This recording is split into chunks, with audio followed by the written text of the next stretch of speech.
আসসালামু আলাইকুম।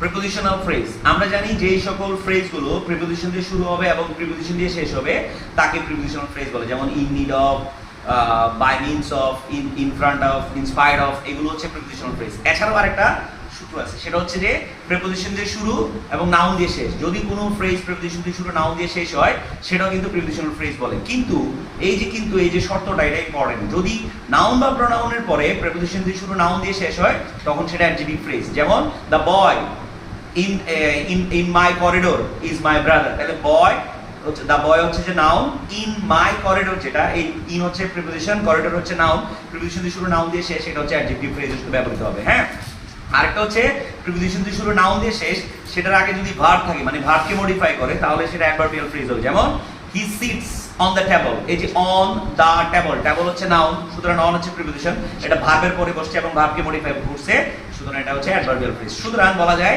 প্রিপোজিশন দিয়ে শুরু, প্রিপোজিশন দিয়ে শেষ প্রিপোজিশনাল ফ্রেজ, প্রিপোজিশন দিয়ে শুরু নাউন দিয়ে শেষ, তার আগে নাউন প্রোনাউন থাকলে অ্যাডজেক্টিভ ফ্রেজ, প্রিপোজিশন দিয়ে শুরু নাউন দিয়ে শেষ, প্রিপোজিশন দিয়ে শুরু নাউন দিয়ে শেষ, তার আগে ভার্ব থাকলে অ্যাডভার্বিয়াল ফ্রেজ।